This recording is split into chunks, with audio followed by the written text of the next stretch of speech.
Howdy mga buddy!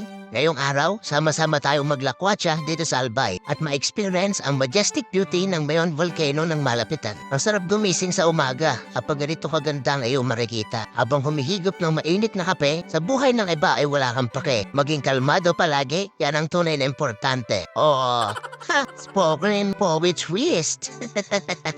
After namin magkape at pagmasdan ng napakagandang Mount Mayon, tumiretso na kami para mag-rent ng ATV at mas makita ng mas malapitan ang natatanging ganda ng Bulkang Mayon. At dito, pinapaliwanag sa amin kung saan kami dadaan at kung anong ruta ang aming dadaanan papunta sa paanan ng Mount Mayon. Ito ang mga helmet na gagamitin natin para protektado sa mga maliktao, para sa mga ulo. May napili na ako. Siyempre, ano pa bang pipili natin? Siyempre, yung kulay pink. Pinapaliwanag naman ni Kuya ang mga do's and don'ts sa pagsakay ng ATV at formation namin para sa cheer dance na gagawin namin sa paanan ng Mount Mayon.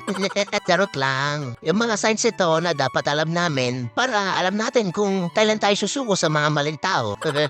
Char. Basta tungkol sa mga trails yan na dadaanan para safe kami, tinuturo yan ni Kuya. At ito na nga, ready na kami for adventure. May kanya-kanya kaming mga sasakyan pero yung Mustang ko, palyado kaya pinapalitan ko ng Ferrari. So check muna tayo mga par.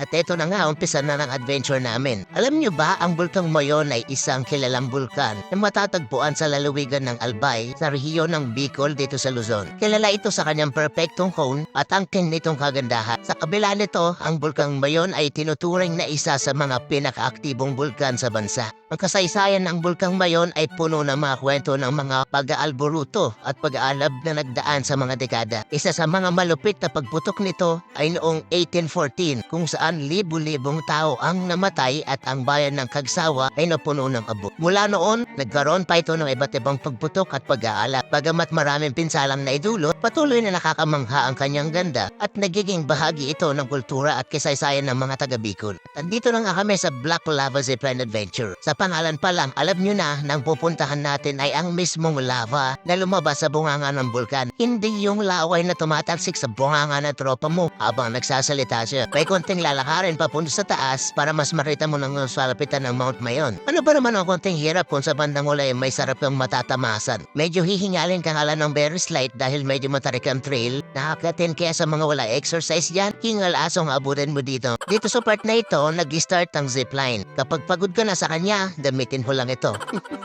Basta pag pagod ka na, mag-zipline ka na lang pababa. Yun na yun. Around 300 per person ang babayaran if I'm not mistaken. If I'm not mistaken. Tapos, iba pa yung bayad sa tour guide. Babayaran nyo lahat ito pagbaba nyo after nyo mag-tour. Nakikita nyo ang mga black na bato na yan? Sa loob mismo ng Bulkang Mayon, nagmula yan, nakakatakot isipin na may bumabagsak na ganyang kalalaking bato mula sa langit. Pero sabi nga nila, there is always a rainbow after the rain. Kaya habang andito pa tayo ay appreciate natin ang mga magandang lugar tulad nitong Bulkang Mayon habang pwede pa.